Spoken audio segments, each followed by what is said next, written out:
అందరికీ వందనాలు తెలియచేస్తూ ఉన్నాను. ఆదికాండము 18వ అధ్యాయం 16 నుండి 33 వచనాలు ఉన్న వాక్యాన్ని మనం ఈ రోజున నేర్చుకుంటాం. అందులో ప్రాముఖ్యంగా అబ్రహాము యొక్క ప్రార్థనా విశిష్టతను గురించి మనం నేర్చుకుందాం. మనం ఆదికాండము 18వ అధ్యాయంలో దేవుడు ఇద్దరు దేవదూతలతో కలిసి ఎండవేళలో అబ్రహాము ఉన్న గుడారము బయట నుండి వెలుచూ ఉండగా అబ్రహాము వారికి సాష్టాంగపడి వారిని ఇంటికి ఆహ్వానించి ఆతిథ్యం ఇచ్చాడు. అందులో ఇద్దరు దేవదూతలు ఆతిథ్యము తీసుకున్న అనంతరం సొదొమ తట్టు చూచి అక్కడికి వెళ్ళాలి అనుకున్నప్పుడు అబ్రహాము వారిని సాగనంపాడు. అప్పుడు దేవుడు 16వ వచనంలో అబ్రహాముతో చెప్తున్నాడు, సొదొమ గొమొర్రా పట్టణాలలో జరిగిన పాపమును గూర్చి నేను విన్నాను.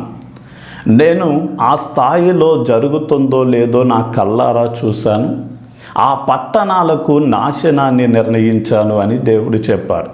చెప్పిన వెంటనే ఆదికాండము 18వ అధ్యాయం 22వ వచనంలో అబ్రహాము ఇంకా యెహోవా సన్నిధిన నిలిచుండిపోయాను.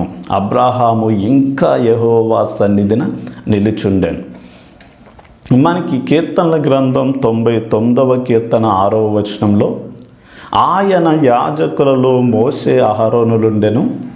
ఆయన నామమును బట్టి ప్రార్థన చేయుటలో సమూయేలు ఉండెను. వారు ప్రార్థించినప్పుడు దేవుడు జవాబిచ్చెను అని రాయబడింది. ఈ రోజున మనం మొదటి తిమోతి పత్రిక 2వ అధ్యాయం 1వ వచనం నుండి మనం చూడగలిగితే అక్కడ మీరు నెమ్మదిగాను సుఖముగాను బ్రతుకు నిమిత్తం రాజుల కొరకు అధికారుల కొరకు మనుషులందరి కొరకు ప్రార్థన చేయమని దేవుడు చెప్తున్నాడు.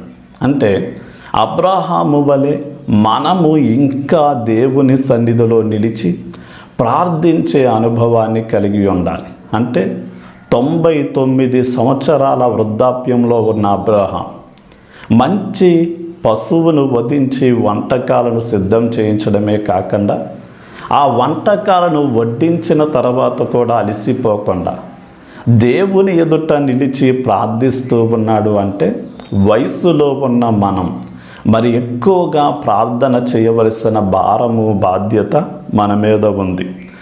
సరే, ఇక్కడ మనం ఇంకో వచనాన్ని ఆదికాండము 18వ అధ్యాయం 25వ వచనంలో సర్వలోకమునకు తీర్పు తీర్చువాడు న్యాయము చేయడా అని అబ్రహాము ప్రార్థిస్తున్నాడు. అంటే దేవుని గూర్చి సరైన గ్రహింపుతో ప్రార్థన చేస్తున్నాడు. అంటే దేవుడు ఎలాంటి వాడు అంటే సర్వలోకానికి న్యాయము తీర్చే దేవుడు. ఆయన తీర్పు నీతిని న్యాయాన్ని అనుసరించేదిగా ఉంటుంది. అందులో మోసము కానీ ఎలాంటి దగా కూడా ఉండదు అన్న విషయాన్ని మనం గ్రహించాలి.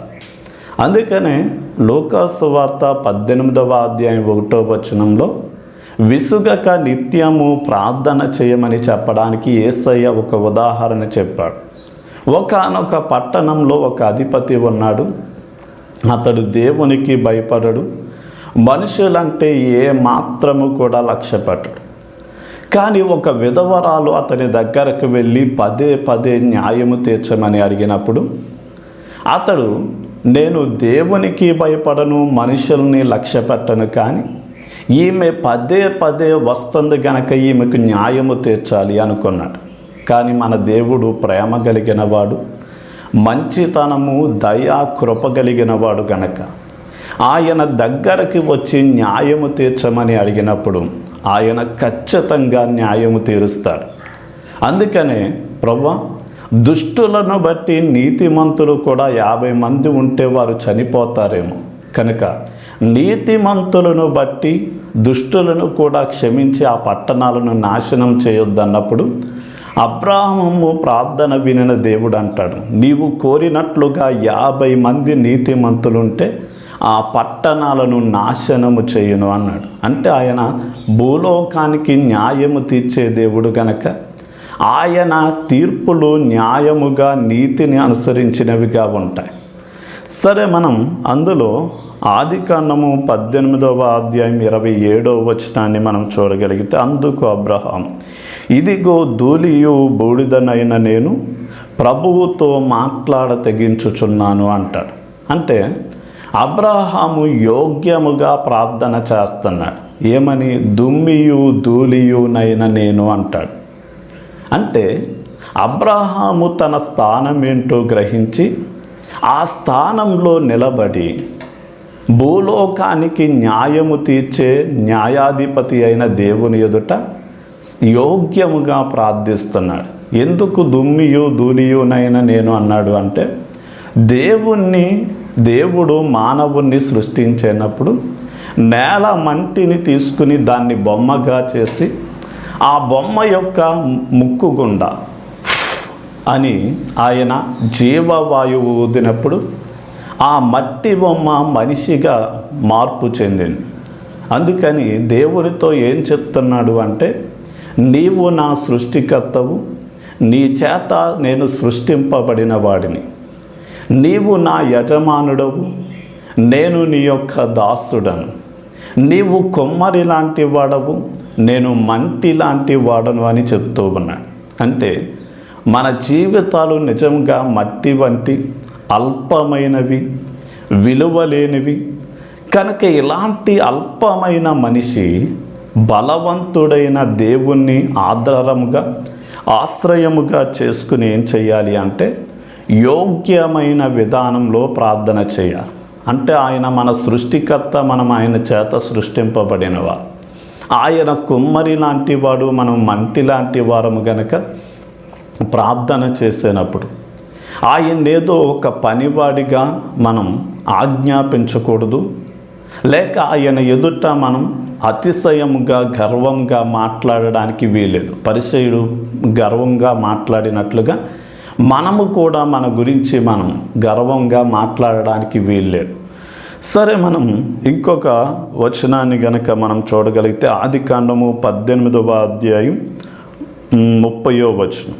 అక్కడ అంటాడు, అతడు ప్రభువు కోపపడని ఎడల నేను మాట్లాడేదను అని బ్రతిమలాడి ప్రార్థన చేస్తున్నాడు. ఏమని? దుమ్మి ధూళి లాంటి నేను మాట్లాడుచున్నాను.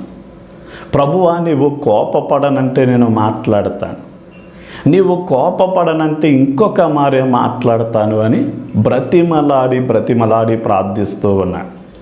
ఈ రోజున దేవుణ్ణి బ్రతిమలాడి చేసే ప్రార్థన ఏం చేస్తుంది అంటే, మన ప్రార్థనలకు జవాబుని తీసుకొస్తుంది. ఉదాహరణకి మనం ఎక్కడికైనా జర్నీ చేసేటప్పుడు ఎవరైనా సహాయం చేయమని 10 రూపాయల కోసం చేయి చాపినప్పుడు మనకు వచ్చే భూత పదం ఏంటి అంటే, లేదు, చిల్లర లేదు, ఇప్పుడు చెయ్యను అంటాం. కానీ వారు మరింతగా బ్రతిమలాడినప్పుడు మనం ఏ నోటితోనైతే చిల్లర లేదన్నామో అదే చేతితో మనం ఏం చేస్తాము అంటే తీసి వారికి సహాయం చేస్తాం. అలాగే పౌలు రోమాపత్రిక 1వ అధ్యాయం 9-10 వచనాల్లో, నాకు రోమాను నేను దర్శించాలి అని, నాకు దేవుడు ద్వారాలు తెరవాలి అని బ్రతిమలాడి ప్రార్థిస్తున్నాను అన్నాడు. అంటే మనము కూడా దేవుణ్ణి బ్రతిమలాడుకుంటూ ఆయన్ని వెదకుచూ ఉండగా ఆయన మనకి దొరుకుతాడు, దర్శనమిస్తాడు. ఆయన్ని బ్రతిమలాడుతూ తలుపు తడుతూ ఉండగా ఏదో ఒక క్షణాన ద్వారాలు తెరుస్తాడు. మనము బ్రతిమలాడుచూ అడుగుచూ ఉండగా మనం అడిగింది ఏదో ఒక సమయంలో ఆయన ఇస్తాడు. సరే, మనం ఇంకా ఆదికాండము 18వ అధ్యాయం 32వ వచనం చూడగలిగితే, అతడు ప్రభువు కోపపడని ఎడల నేను ఇంకొక మారే మాట్లాడేదను, ఒకవేళ అక్కడ 10 మంది కనపడుదురేమో అనినప్పుడు ఆయన 10 మందిని బట్టి నాశనము చేయను అని అన్నాడు. అంటే పట్టుదలతో ప్రార్థిస్తున్నాడు. 50 మంది ఉన్నారేమో ప్రభు అంటే లేరు అన్నాడు. మరలా అడుగుతున్నాడు, 45 మందే ఉన్నారేమో, ఒకవేళ 40 మందే ఉన్నారేమో, ఒకవేళ అక్కడ 30 మందే, 20 మందే, 10 మందే ఉన్నారేమో అని పట్టు వదలక దేవుణ్ణి అడుగుతూ ఆ 10 మందిని బట్టి అయినా నాశనం చేయక కాపాడమన్నప్పుడు ఆ ప్రార్థనలో ఎంత పట్టుదలో మనకి కనపడదు. అదే మనమైతే ఒకవేళ 50 మంది నీతిమంతులు ఉన్నారేమో ప్రభు అంటే ప్రభు లేరనేసరికి మనము ప్రార్థన ముగించుకుని లేచిపోయేవాళ్ళం. కానీ అబ్రహాము పట్టుదలతో ప్రభువుని అడుగుతూ ఉన్నాడు. ఈ రోజున మనం పట్టుదలతో కూడిన ప్రార్థనల ద్వారానే అనేక విషయాలు సాధించుకోగలం. యాకోబు, నీవు నన్ను నిశ్చయంగా ఆశీర్వదిస్తేనే తప్ప నేను నిన్ను విడిచిపెట్టను అని రాత్రంతా దేవునితో పెనుగులాడాడు. అలాగే ఎబ్బేజు కూడా నన్ను ఆశీర్వదించమని పట్టుదలతో ప్రార్థన చేసినప్పుడు ఈ ప్రార్థనలు వినిన దేవుడు వారిని ఆశీర్వదించినట్లుగా మనం చూడగలం. సరే, మనం అందులో ఆదికాండము 18వ అధ్యాయం 33వ వచనంలో యెహోవా అబ్రహాముతో మాట్లాడుట చాలించి వెళ్ళిపోయెను, అబ్రహాము తన ఇంటికి తిరిగి వెళ్ళాను. అబ్రహాము సహనము ఓర్పుతో ప్రార్థిస్తూ ఉన్నాడు. అంటే ఎందుకు ఈ మాట అంటున్నాను అంటే, ఒక రోజున ఒక భక్తుడు పరలోకానికి పరవశుడై చాలా వస్తువులు ఒక చోట పెట్టబడి ఉండడం చూసి ఏంటి ప్రభువా అని అడిగాడు. వెంటనే ప్రభు అంటున్నాడు, భూలోకమందున్న నా భక్తులు వారు ప్రార్థించి ఎన్నో అవసరాలు చెప్తూ ఉన్నారు. వారు అవసరాలు తీర్చడానికి వారికి ఇద్దామనే లోపే వారు ప్రార్థన ముగించుకుని వెళ్ళిపోతున్నారు. అందుకనే వారు ఏం పొందుకోలేకపోతున్నారు అన్నాడు. ఈ రోజున అబ్రహాము దేవుని ఎదుట ప్రార్థిస్తూ ఉండగా అబ్రహాము లేచి వెళ్ళిపోవాలి. కానీ అక్కడ జరిగినది ఏంటి అంటే, దేవుడు లేచి వెళ్ళిన తర్వాత అబ్రహాము తన ఇంటికి వెళ్ళాడు. అంటే అబ్రహాము సహనము ఓర్పుతో ఏం చేశాడు అంటే వాగ్దానాలను నెరవేర్పులోనికి తెచ్చుకున్నాడు. 75 సంవత్సరాల వయసులో నీకు సంతానాన్ని ఇస్తాను అంటే దాదాపు 25 సంవత్సరాలు సహనము ఓర్పుతో దేవుడు ఇస్తాను అన్న సంతానం కోసం ప్రార్థిస్తూ కనిపెడుతూ ఉండగా 100వ సంవత్సరంలో దేవుడు ఇస్సాకును కుమారుడిగా ఇచ్చాడు. ఇస్సాకుకు యాసావు యాకోబులు పుట్టారు. యాకోబుకు 12 మంది కుమారులు. ఆ 12 మందిలో నుండి ఆకాశ నక్షత్రముల వలె సముద్రపు దరినున్న ఇసుక రేణువుల వలె వారికి సంతానాన్ని దేవుడు విస్తరింపచేశాడు. అంటే నీకు చేసిన వాగ్దానాలు నెరవేరాలి అంటే విశ్వాసంతో ప్రభువు పాదాల దగ్గర సహనము ఓర్పుతో కనిపెట్టుకున్నప్పుడు నీకు చేసిన వాగ్దానాలు దేవుడు నెరవేర్పులోనికి తెస్తాడు. ఇక చివరిగా అదే 33వ వచనం, ఆదికాండం 18:33లో యెహోవా అబ్రహాముతో మాట్లాడుట చాలించి వెళ్ళిపోయాను అంటే 32వ వచనంలో దేవుడు అబ్రహాము చేసిన ప్రతి ప్రార్థనకి జవాబిచ్చాడు. ఒకవేళ అక్కడ 10 మంది ఉంటారేమో, ఆ 10 మందిని బట్టి నాశనం చేయొద్దు అంటే దేవుడు ఏం చేశాడు అంటే, నాశనము చెయ్యను కానీ 10 మంది కూడా లేరు అని చెప్పాడు. బహుశా అప్పుడు అబ్రహాము 10 మంది నీతిమంతులు లేరని చెప్పినప్పుడు అబ్రహాము ఏం చేశాడు అంటే, తన సోదరుని కుమారుడైన లోతు భార్య తన 2 బిడ్డలని ఉగ్రత నుండి తప్పించమని ప్రార్థన చేసిన కారణము చేత ఆదికాండము 19వ అధ్యాయం 29వ వచనం ప్రకారం దేవుడు సొదొమ గొమొర్రాలను నాశనం చేసినప్పుడు ఆ ఉగ్రత నుండి దేవుడు లోతు భార్యను 2 బిడ్డలను తప్పించినట్లు చూస్తూ ఉన్నాం. ఈ రోజున నీవు చేసిన ప్రార్థనలే నీ కుటుంబంలో ఇంకా మారని వారు, నీ స్నేహితులలో, బంధువులలో, ఇరుగు పొరుగు వారిలో, నీ గ్రామం దేశంలో ఉన్న వారిని కూడా ఉగ్రత నుండి తప్పిస్తుంది గనక మనం ఇంకాను దేవుని సన్నిధిలో నిలిచి ఉండే అనుభవాన్ని కలిగి ఉండాలి. ప్రార్థన. తండ్రి, నీకే వందనాలు.